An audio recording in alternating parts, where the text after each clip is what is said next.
Bonjour, je m'appelle Monsieur Fabrice. Je suis arrivé à l'église en 2016.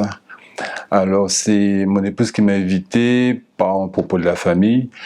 J'avais pas forcément de problème en arrivant à l'église. J'avais des amis, j'avais une famille, mais je sentais quand même que j'avais un vide à l'intérieur de moi. Je m'en rendais pas compte. C'est en venant à l'église, donc j'étais venu particulièrement pour la vie financière. Mais j'entendais tout le temps le pasteur qui parlait du Saint-Esprit. Je connaissais pas du tout ce que c'était que le Saint-Esprit. Il disait que la réunion la plus importante, c'était le mercredi. Et je sentais quand même que par rapport au Saint-Esprit dont il parlait, il y avait quand même un vide à l'intérieur de moi. Mais je résistais. Je me lançais pas forcément pour la recherche du Saint-Esprit. Je me penchais plus pour la vie financière, pardon.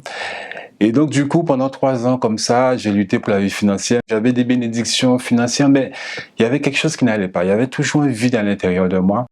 Et Dieu m'appelait à chaque fois, à chaque campagne d'Israël, à chaque jeûne de Daniel pour prier pour le baptême du Saint-Esprit, jusqu'au jour où une campagne d'Israël, Dieu m'a parlé.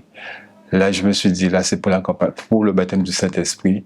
Il fallait que je me lance. Quels que soient les problèmes que j'avais à côté, là, je me suis dit, là, c'est pour le baptême du Saint-Esprit. Parce que j'étais fatigué d'être tourmenté par des mauvaises paroles, par des oppressions. Donc, j'avais envie d'avoir cette paix que j'entendais dans les témoignages. J'avais vraiment envie de me sentir libre de ces oppressions. Donc, du coup, je me suis lancé complètement dans cette campagne d'Israël pour le baptême du Saint-Esprit. Mais Dieu me demandait quand même aussi de pardonner, parce que j'avais commis des erreurs dans mon mariage, donc Dieu me demandait de pardonner.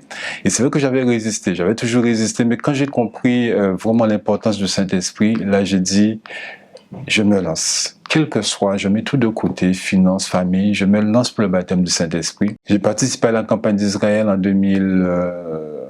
juillet 2020. J'ai pas reçu le baptême du Saint-Esprit en descendant de l'autel. Il y a eu le jeûne de Daniel juste après. Et je me suis dit, mais si j'ai sacrifié sur l'autel, j'ai pas reçu, je continue, je me bats. J'évangélisais quasiment tous les jours pendant la campagne, le jeûne de Daniel. Et le dernier jour du jeûne de Daniel, j'ai pas reçu le baptême du Saint-Esprit à l'église. Les oppressions continuaient, le diable qui venait, qui m'accusait, oui, que tu ne mérites pas, que tu vaux rien, que tu es nul. J'ai pas accepté. Je me suis dit, non, mon Dieu, j'ai sacrifié sur ton autel. Je me suis donné à toi. Il faut que je ton esprit. Donc, le soir, j'ai lutté encore. Je me suis mis à genoux en prière avec Dieu. J'ai lutté avec Dieu en prière. Et j'ai dit à Dieu, à un moment donné, de toute façon, si j'ai pas ton esprit, je continuerai à me battre pour sauver les âmes.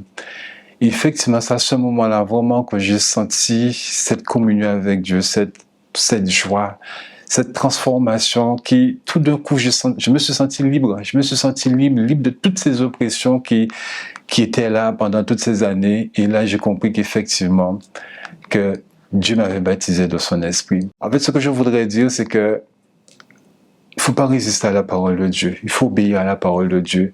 Toujours, Dieu nous appelle pour nous donner son esprit. Il faut écouter, obéir. S'il faut pardonner, pardonner. S'il faut s'humilier, il faut s'humilier. Mais il faut obéir à la parole de Dieu. Et il faut persévérer. Parce que si j'avais pas persévéré dans la prière, dans la recherche du baptême du Saint-Esprit, peut-être que j'aurais pas eu le baptême du Saint-Esprit maintenant. C'est parce que j'étais révolté. J'étais révolté de toutes ces oppressions. Et je me suis dit, non, il fallait que j'ai le baptême du Saint-Esprit. Donc aujourd'hui, je suis un homme en paix, heureux.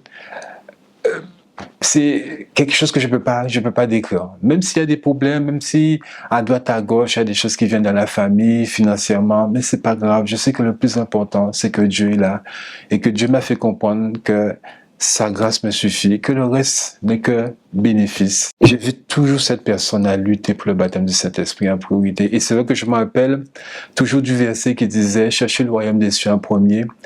Et c'est vrai que j'entendais le verset, j'entendais cette parole, mais je ne mettais pas en pratique. Et un jour, j'ai compris qu'il fallait mettre en pratique, qu'il fallait d'abord chercher en priorité le royaume des cieux, le baptême du Saint-Esprit. Et c'est là qu'effectivement que Dieu est intervenu. Le Saint-Esprit m'a donné la vision de la grandeur de Dieu. Avant, j'en voyais ma vie de façon petite. Maintenant, Dieu m'a donné la grandeur. Dieu m'a mis en moi un projet sur lequel je suis en train de travailler. Et c'est vrai que c'est une vision que j'avais jamais encore eue. Dieu m'a permis d'avoir cette vision-là. Et c'est vrai que c'est pas facile. Et donc, du coup, aussi, par rapport au baptême du Saint-Esprit, j'ai des membres de ma famille qui viennent à l'église maintenant. Sans que j'ai eu forcément à les inviter, ils reviennent, ma mère, mon père, mes frères, ils reviennent à l'église parce que ils ont vu le changement. Même dans mon travail aussi, je vois des collègues qui sont dans d'autres religions ils voient qu'il y a quelque chose de différent. Et c'est vrai que à travers le baptême du Saint-Esprit, on a une force, on a une paix, une joie qu'on communique aux autres sans forcément parler de grandes choses, mais ça se voit. Donc le baptême du Saint-Esprit, ça m'a amené la paix, ça m'a amené la vision de Dieu, ça m'a amené la grandeur de Dieu. Et maintenant, tout ce que je faisais avant qui était petit, je le fais en grand pour Dieu.